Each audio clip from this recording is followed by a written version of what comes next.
Por lo general, las portadas son un dolor de cabeza para mí. Y es que lo que sucede principalmente es que tengo la idea de qué va el disco, sé de qué va a tratar, sé cuál es el concepto principal y de qué van las canciones, pero a la hora de querer expresárselo a un diseñador no encuentro la manera, por lo que siempre termino haciendo todo yo.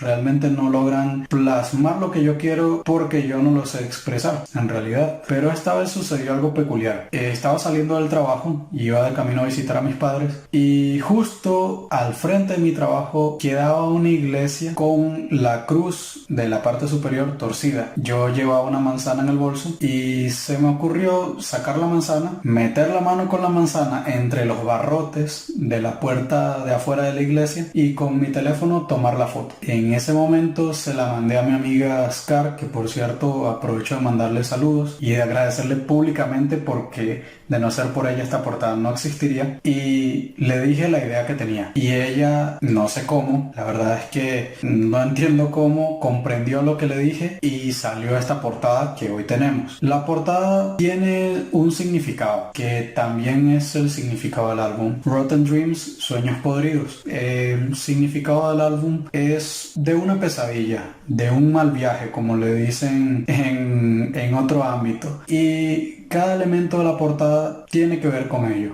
Por ejemplo, la iglesia representa el cristianismo, la religión en la que fui criado. La cruz de la parte superior, que está torcida, significa el hecho de que yo me desvié de ese camino. Yo no continué ese camino y no lo voy a continuar. La manzana con la calavera dentro significa la tentación que lleva a la muerte, de la que tanto se hablaba en esa religión, que es la supuesta tentación en la que caí. Y el camino que existe de la iglesia a la mano es el camino que recorrí desde que inicié en esa religión hasta que me desvié de ella. Todo lo que ha sucedido de por medio para mí ha sido un mal viaje, un sueño podrido, por decirlo así. Y el efecto verde de la portada también tiene que ver con ello, porque es algo irreal. El cielo no es verde, nadie ve en esos colores. Pero para mí toda esta experiencia, desde el inicio hasta que al fin salí de ese lugar, ha sido algo irreal. Para mí ha sido una pesadilla y por eso el álbum se llama Rotten Dreams, Sueños Podridos.